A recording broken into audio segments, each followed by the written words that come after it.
Hello, friends. We hope that you are all well today, wherever you are in the world.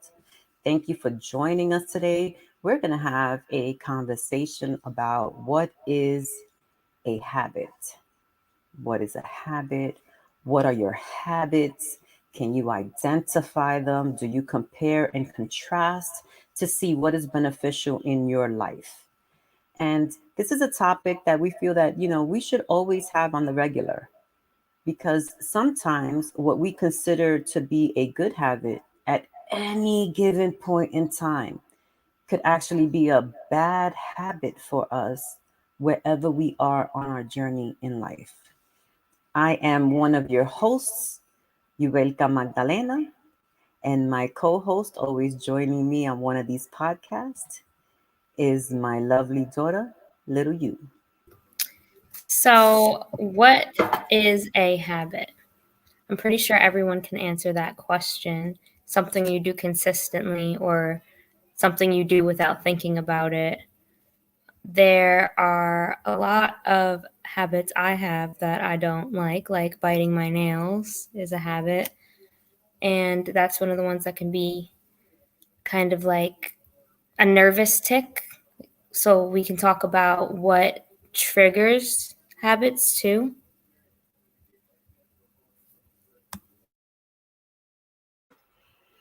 I mean, absolutely.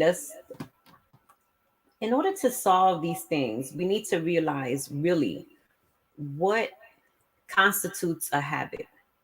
How are they created?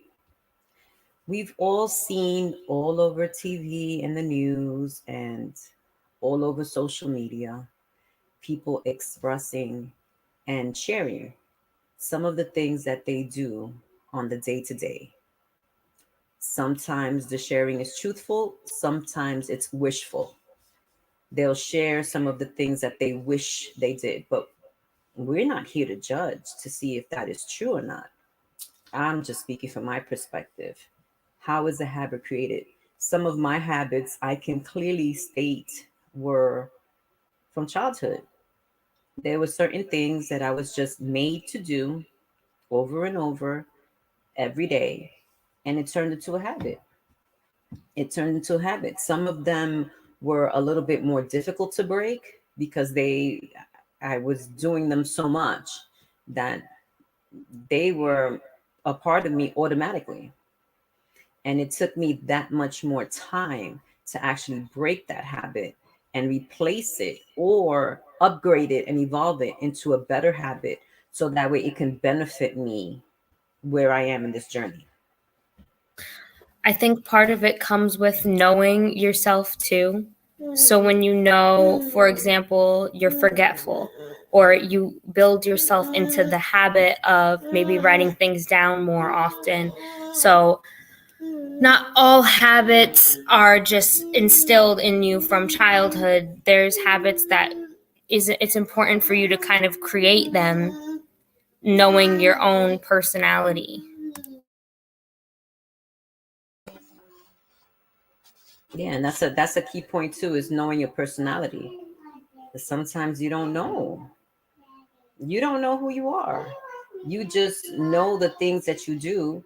And some of those things, because they happen automatically, you really don't notice them until you're brought to bring them into attention. Hello, Christina. Thank you for joining us. So you can be doing things every day, all day, and you don't realize, oh my gosh, this is something that I'm doing that's not beneficial for me right now. The best example that I can give now that it comes to my mind for myself, I would say a habit for me is being the best. I have this spirit within me that I need, and I want to be the best in whatever it is that I'm doing. If I'm doing something, I'm going in wholeheartedly. And I wouldn't just say that being the best is a bad habit. I wouldn't go around saying that. What I would say about myself is that some of the things that I do to be the best are some of the habits that, still I would need to address, you know, having multiple projects going on at one time. It takes a certain level of management in order to keep those running and keep them going smoothly, especially when you coach and you mentor other people on top of coaching and mentoring yourself. I'm a big believer that you need to do things and you need to practice things yourself to the best of your capabilities before you go forward and you express that to the world as some sort of expertise. You know, to me, I don't consider myself to be an expert, so to speak, but I consider myself to specialize in certain areas that I have focused on day in and day out to make it a habit so that it could put me and continue to push me forward on the journey to be the best that I can in what I'm doing. So that's, another thing to consider, like I said, being the best is something that, it's just innate in me. That's something that I need to do. So for me, just to give an example, I usually go down and I make a list of what I do on the regular. Sunday, Monday, Tuesday, Wednesday, Thursday, Friday. What do I do without fail on a Monday? What are the things that I do on a Monday? Yes, we are broadcasting live with children in the home. So this is what it looks like.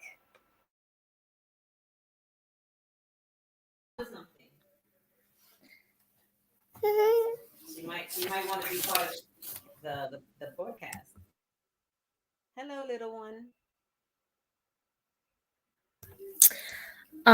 So I got a little distracted here, as you can see. But habits, like, for me, that I want to get into are kind of rooting back to what I said about, like, knowing myself. So I know that I have the tendency to juggle multiple things at once in my brain. So it would be helpful to write that down. There's habits of people in my life that they're having trouble breaking. People that I know that I see struggle with, like, substance abuse, like alcohol or things like that. So what advice would you give to, like, breaking a really difficult habit? You said you have, like, it took you longer to break certain things that were instilled in yourself as from a child, or what would be your advice for that? Well, first, you have to have an awareness of what this particular thing that you do every day is doing to you and what is happening when you do this in your life. For instance, as far as, what I mentioned about being the best and having certain bad habits, it was juggling more than one project and not being organized about it. So as I was taking in clients and projects and I'm like, oh yeah, this is what I want to do, it came to a point where too many projects, being all over the place, being unorganized, wasn't really being productive. I mean, I was still moving forward and still having forward movement. I was still succeeding in small little areas, but I wasn't moving at a pace that was equivalent to the type of work that I was doing, to how much of the work that I was putting in. And when I looked back, it had a lot to do with how I was handling the different types of projects, how I was scheduling the different types of projects. How long was I giving of my time to a particular client that I was helping on that project? If it was an hour, were we being as productive as we could be within that hour? Or were we too busy gossiping and catching up? Because it happens. We're human. It happens. And as you work with somebody day to day, you getting to know them gets more comfortable because you're in the habit of seeing them. You're in the habit of talking to them. So in that same vein, if you're also mentoring this person or coaching this person, there has to be something within you that says, hold on 1 second, I need to put on my coaching and my mentor hat and make this as productive and efficient as I can because I'm trying to be the best in this area. Let me no longer continue to waste my time. Let me make sure that the time that I spend with this person is being organized, that we're being as productive as possible. Because even though you're my friend, if you're hiring me, you're paying me. So it's like you are giving me your money away for free. If that's cool with you and you're contributing to my business, great. But if you're looking to get some results, or you're looking to get results of folks that have worked with me before, somebody needs to be serious and hunker down with the habits to make that success or that project happen from start to finish. This is where we see a lot of people start a whole bunch of projects because they get excited about starting this, starting that, starting this, but that they don't go all the way through or finish. Being inconsistent is a habit. You know, to me, when I weigh it out on the scale, to me, being inconsistent is more of a negative to me than it is a positive. But I can be, positive about how I can view inconsistency. Like, for me to fail, I'm not going to be consistent in failing. I will be inconsistent at failing, just to play around with words. But that's where you start. You have to have awareness of what this particular thing that you're doing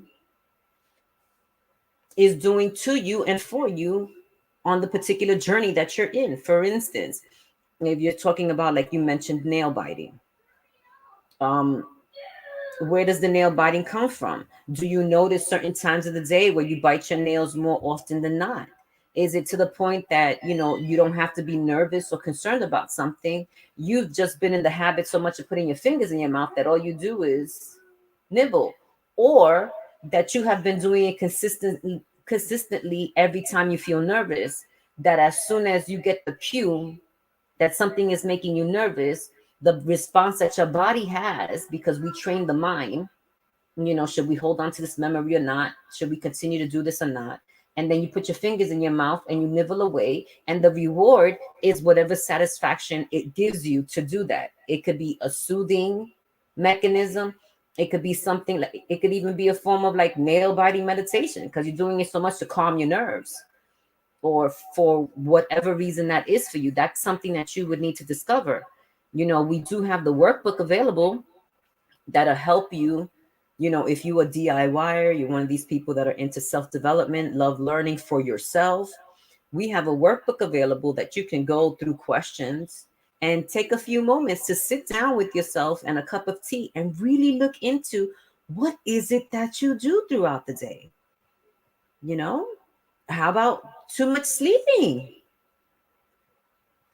Too much sleeping. I could understand if your body is in healing mode and you're going through something, you need to sleep to heal.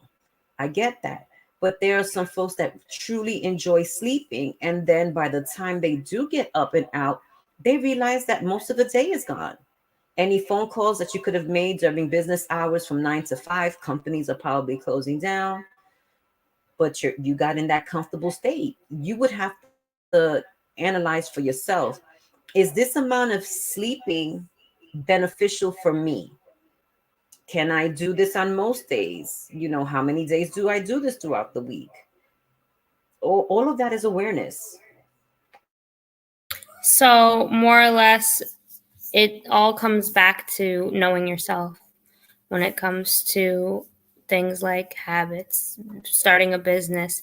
You have to look inward on yourself, which can be one of the hardest things to do, just like taking constructive criticism, because our brains automatically go into that defensive mode. I know for me it does, even when I'm looking in at myself like, oh, but it's not that bad. Or so being able to sit and be honest with yourself to recognize your own habits, maybe like you said during the workbook, if you order it, writing things down, being able to see it visually, noticing, okay, when I panic, this is what I do. When I'm stressed, this is what I do. This is how I think, and having to rewire that initially, then you have the insight to say, okay, if I'm doing this for this response to happen, then you start playing around with it. Well, maybe if I try this, maybe if I try that, like maybe if I drink a cup of tea instead of bite my nails, maybe if I chew gum and then you go from there. And it's a tough battle. It's not something that's easy. You know, habits are easy to create and usually hard to break. And this is why, we are advised to teach children while they are still young in the ways in which they should walk, and they'll remember it all the days of their life. Something that you do consistently helps, to help break that habit or to change it or to evolve the habit. Sometimes you do have a good habit and you just need to do a little bit more of that. We see that all the time with folks that are looking to lose weight.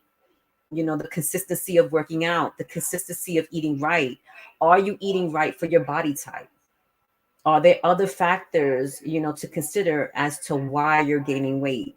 And there could be so many reasons, right? The hormones, it could be an illness that we're going through, a dis-ease that we're going through at the moment, some medication we're taking, stress, on top of the food or not being active. There's so many things to consider when you're looking at, habits. We're not coming necessarily into this conversation in this space to say that they're negative habits. It's just pretty much to look at the things that you do and just compare and contrast how beneficial they are to you in your life right now and to where you want to go or where you're planning on being that next step. Because now that I think about it, really, for some folks, a habit for them could be to get into good habits. Where do I start to start doing the things to take care of myself? I would like to do a facial every morning. What does it take to do that? Do you have the time in the morning? How busy is it in your house in the morning? So many things to consider, because if you're the head, and I can only speak for me, if you're the head of your household, then to me, like, my habits need to be on point, because I'm observing everybody else's habits to see how beneficial they are to our family and to me, if I'm running the household or I'm the head of the household when it comes to food prepping, making sure that we eat right, making sure that we have activities going, making sure that we have family time. Although it's a group effort, there's usually a ringleader in there. Like in any group, you could usually tell who's the one that's already taking charge as a leader. Because some leaders don't show up until they're needed. Like, you needed me for the job, here I am. Or I was put into the situation and now I'm a leader, so I'm gonna do this. But a habit, could be working on things to get into a good habit of things. And the action is really important behind it, because you can think about so many things from this conversation, looking inward on yourself, that you don't even know where to start when it comes to looking at where you want to go, what you want to do. There's also that fear of that it's not really talked about often when you do look into yourself a lot and you realize, okay, so this is completely dependent on me to change, and you have to be consistent in making that change to do better. So if it comes to nail biting, I'm going to bring it back to myself. I have, it's all up to me. So I have to find my triggers. And then it gets overwhelming, and it's important to have somebody in your corner too, like your own support system, whether it be virtual, family, whatever, whoever that person is for you, to kind of help you get on track, somebody that you can talk to. It could be a therapist. It doesn't have to be a family member, but somebody who's like, hey, you said this is what you were going to do. So Yeah, and I guess we could learn about habits from children, because they'll do certain things over and over and over again to get the result that they want, or at least get pretty darn close. We just experienced a little bit with Anaya right there. She'll say mommy's name 1,000 times until what is it that you want? Is the is the reaction sometimes, or yes, honey, I'm doing a podcast. What can I get for you? Or what would you want? Or how many times did mommy tell you I'm doing a podcast? Let me prepare, all your goodies so you can be okay while I'm on here for 30 minutes or an hour, depending on how long we go most days. But it's important. It is important to take a look at yourself, and it might seem overwhelming because it might be a lot of things that you need to brush up on. It's almost like keeping a house. Sometimes when you let things go, you have two sinks full of dishes, you haven't swept and mopped in a week, or you haven't dusted your home, and you don't have a one floor home or a small apartment. And let's say you have a 3 bedroom house, 3,000 square feet, 2.9 acres, and you leave things for the last minute, or you leave things to pile up. It might seem overwhelming on where do I start? But with anything, small steps, small steps, small steps. And before you know it, you're accomplishing something. The same thing like with collecting pennies. A lot of people don't pay attention to pennies, but collect a jar enough of pennies and go into a coin place and cash it in. And you'll be surprised, like in that jar, there was 30 bucks. It's just pennies. But little by little, they'll pile up and they'll become dollars. The same thing with starting on a habit. Make that list. I use OTAG. I go in big because I know I have a lot to say. I love to talk. I have a lot to say. I think a lot, sometimes overthink. But when I go in, I look at, these are the things that I do on a day to day as much as I can remember. Because when I go off the top of my head, there are still things that I can add on that I'm like, wait. On Wednesdays, I water my plants. Every Wednesday, I water my plants. That's a habit. That's something that I do every Wednesday, not necessarily every day. And I write that in. And then you have to be real with yourself. That's the thing. You have to be true and transparent with yourself. And when you look at your list, you say to yourself, compare and contrast. Is this beneficial to me? How does it move me forward? How does it make me happier? How does it make me more productive? How does it get me closer to my goals and dreams? On the flip side, this is what I do every day. If I do this in the morning, is this beneficial for me, for where I want to go, where I want to do, and what I'm doing for today? And it takes a while, but that right there is a habit. The practice of doing something so that you do it consistent enough that it becomes a habit. I like that you pointed out how something you do every Wednesday, not necessarily every day. Because when I think of habit, it's easy to think of, okay, what do I do every single day, no matter what? And you come to find you might be like, well, I don't have any habits, or I don't have any good habits. But it's also like a schedule too. So it can be like every other Wednesday, I do this. Every other Friday, I do this. And it's important to point that out too, because I'm just coming from like the younger side of this, where it's like I have a lot of things that I want to do and want to be. So I get caught up in, I'm going to start this, I'm going to start this, I'm going to start this, I'm going to start this. And then when I see, okay, I can't actually do all of these things at once, it's easy to shut down and be like, okay, well, I can't do anything.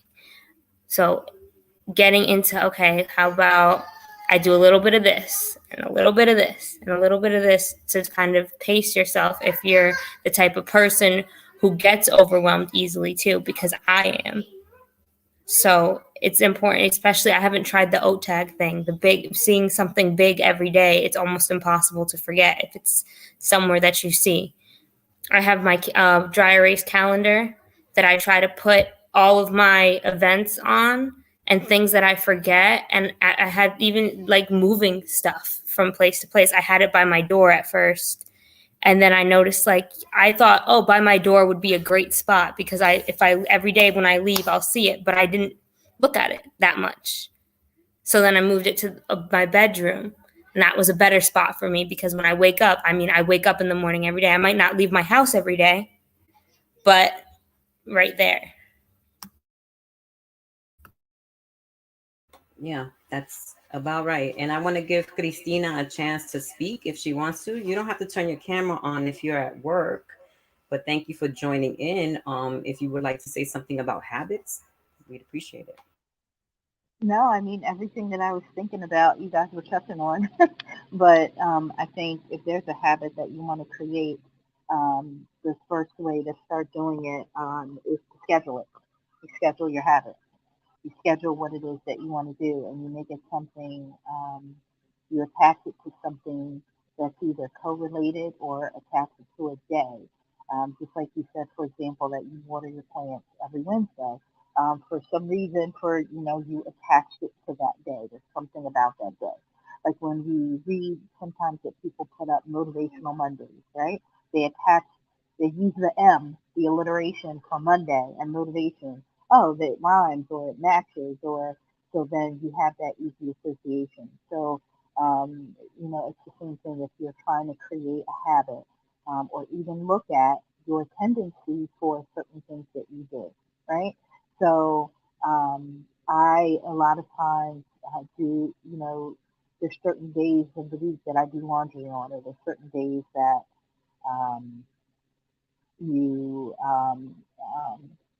you may have a process. Like when you're looking at the week, you're looking ahead, right? And then you work. Another thing that I've learned is you look ahead and you work backwards.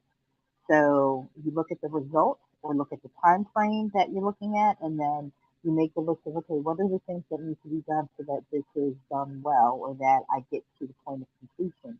And then you look at the target date, and then, okay, you start scheduling in the dates and things that you need to have things done by, right? It's actually approaching life and approaching the things that you have on your plate like a project, like this project management. There's other ways, I think when I think about this, I think about Gantt charts and all these other things from my corporate background at work. But quite honestly, it really is when you look at your target date and then you look at the steps and things you need to do, and then you just schedule it in on your calendar. And then certain things that need to be repeated every week, you schedule it in, and it becomes your scheduled habit. And then next thing you know, it'll be a year later, and you won't even need to put it on your calendar. Or it'll be a year later, and you're planning and scheduling the rest of your life around those things that are set in your schedule. A lot of people don't think about it, but going to church on Sundays is a habit. Going to church on Sundays is a set scheduled part of your day, part of your week at the same time every week, every day. And then you schedule everything else around it. For example, going to school, going to your work hours if you are working outside of the home. Those are things that you work everything else around, and those are scheduled habits. So that's all I have to say. No, absolutely good points. If you want to be serious about this, schedule it. Um, I haven't shared it yet, but in my coaching, I mentioned to individuals like use your calendar. On my Google Calendar, I schedule all my time. It goes off like crazy. If I turn on my notifications, I'll have little alarms going off at like 4 o'clock in the morning. Do this, 5 o'clock in the morning. Do this. I schedule my time and I do it lovingly, although it's not always an every single day thing. But I start scheduling my time from like 3 a.m. to midnight. And the reason why I do 3 a.m. to midnight is because 3 a.m. here is 3 p.m. in Malaysia. And there's still calls and stuff that I need to make. So I'll write them in. Do I want to call them once a month? Do I want to call them every other week? Just to check in, the magazine articles. Do I need a topic? Are we doing a course? Whatever it is, I schedule it in. And even if the alarm goes off and that has been canceled, still in my calendar. If it's something that's on repetition, it's still in my calendar. And a lot of times people catch me saying, well, if you don't send me a calendar link and it's not in my calendar, I probably won't remember. Because the first thing that I do when I wake up in the morning is look at the calendar. And I have everything in there from the time that I'm going to do my hair. Am I going to do a protective style this week? Oh, no, that's in 2 weeks. Am I going to do a deep conditioner? Um, how about pacing out to write my book? How many paragraphs am I writing today? Because before you know it, if you do that, you will get there. Just like Christina said, little by little, before you know it, there you are. For me, I'm still in the process of figuring out what I want to do with my life. And I think a lot of people my age are kind of stuck in that too, because there's as much as you can do your self-care and like what you want to do for your business, there's also the real life things that come in too. So you have to build habits for stuff that isn't necessarily as motivational for you.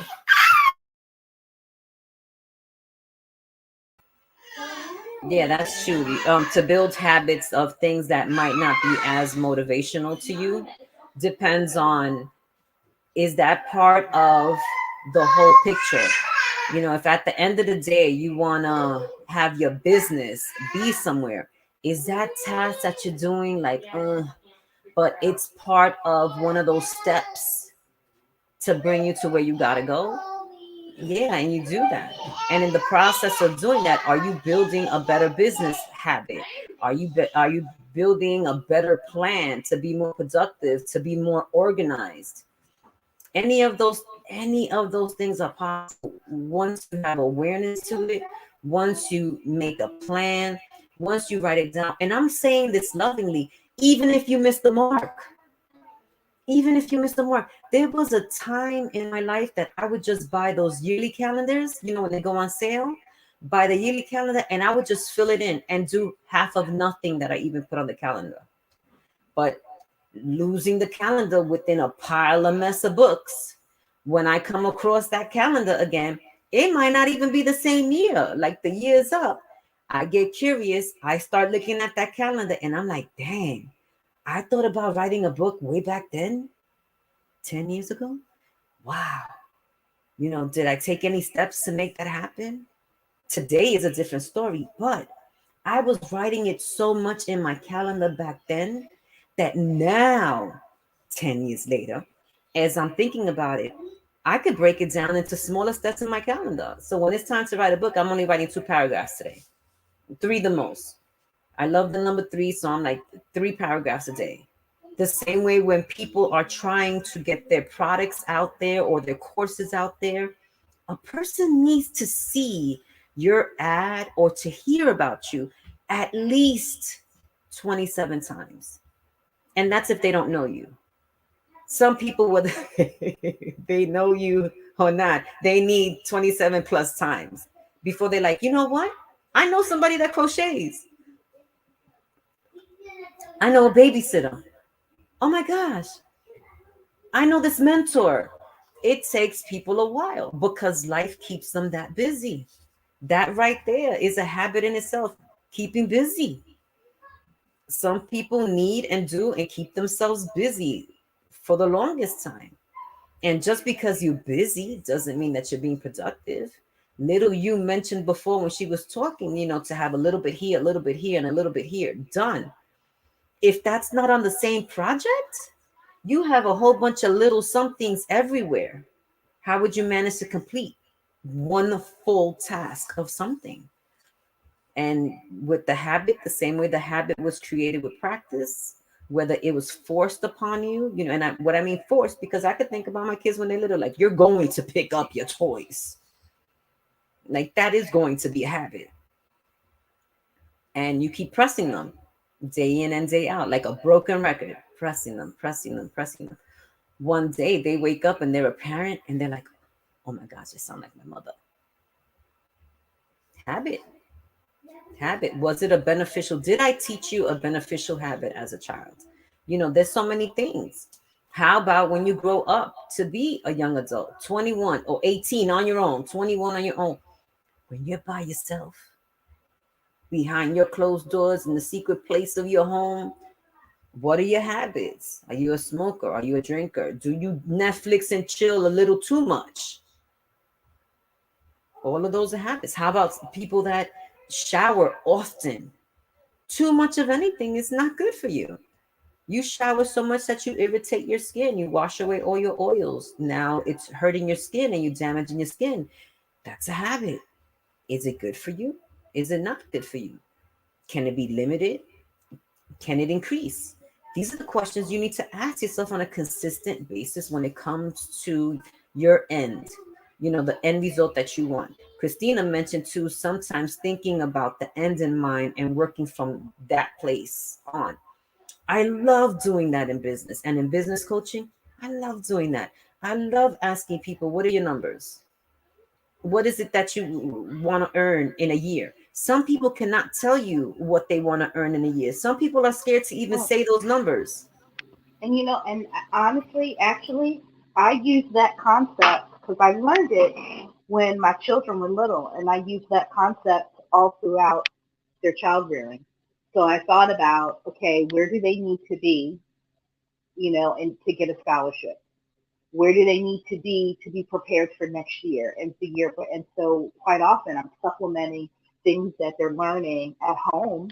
I'm supplementing, at home what they were learning in school, and giving them additional things to keep them from being bored, but also because I'm thinking about the end result. Like, okay, you guys need to be at this educational level to be able to get, entrance into this school or that school or what have you. Because I was a single mom, and all I kept thinking was, I don't have money right now to pay for private school, so we're gonna have to do this at home.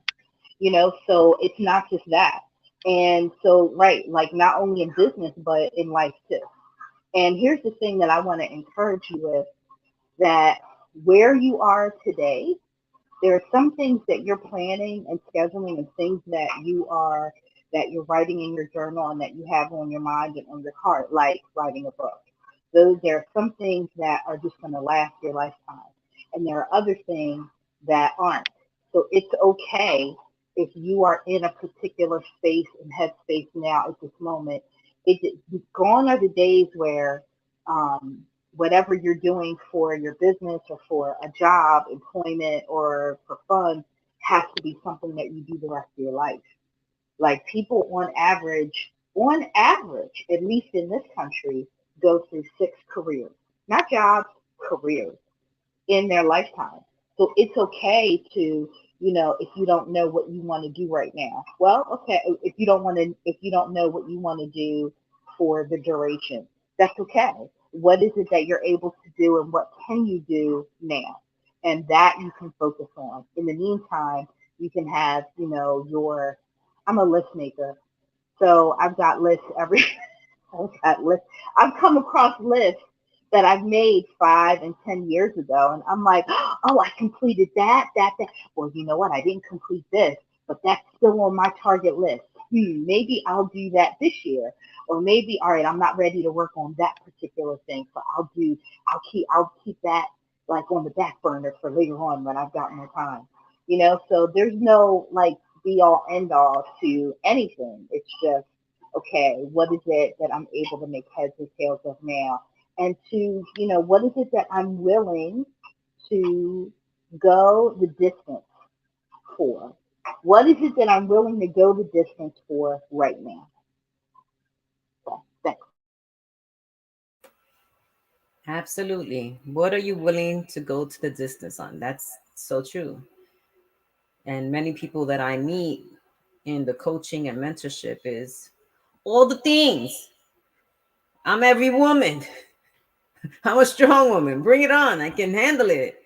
And it's like, okay, how about one thing at a time, or just one moment at a time, and take that step? Because what I come across is the excitement to be at the finish line already. It's almost if I can hop and skip and jump a couple of steps to get there, almost like the cutting corners. I want to be there already. The instant gratification. That's what I was looking for. The instant gratification.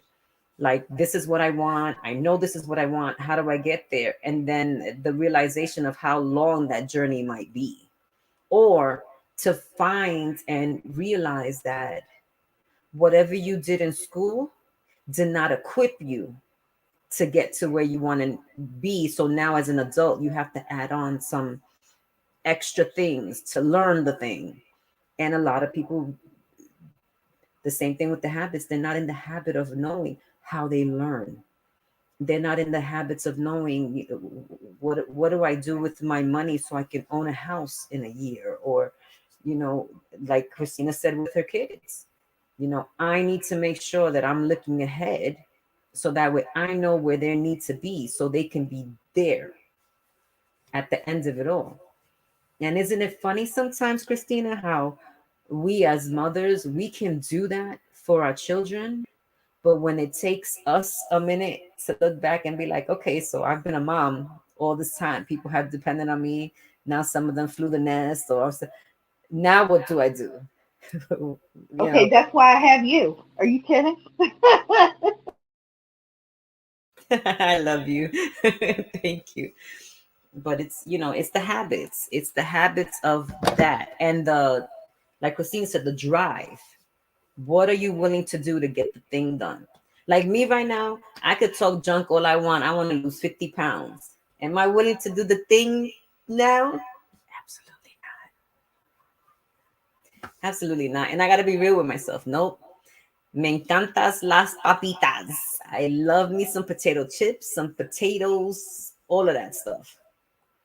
That's just how it is. That's just how it is for me. So I can talk about it until the cows come home.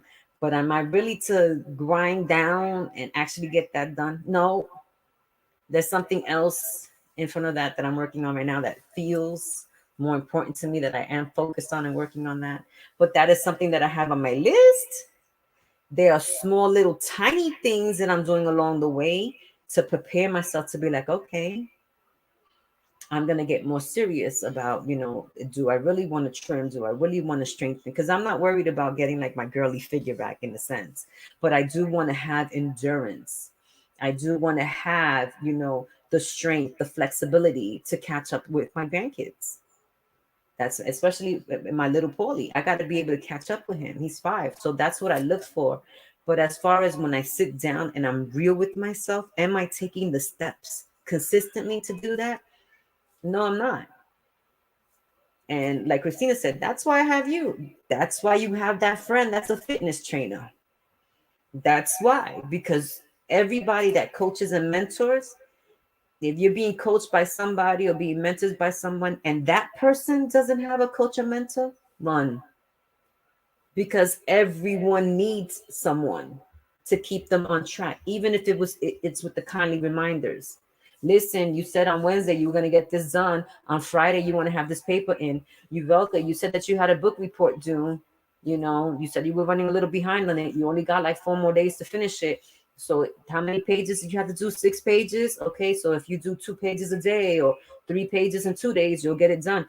Everybody needs somebody like that. So any last words, little you, on, as far as habits, building habits, so we can leave off a nice message and see if we can get folks again sometime next week on the topic of what have they done with their habits. I would say the most important part is don't give up. For me, I do cheat days, and that's because I know myself. So I know that if I'm consistently doing something, the thought in my mind is going to be like, I've been waking up at 7 o'clock in the morning every single day. Maybe on Sundays I can wake up at 8.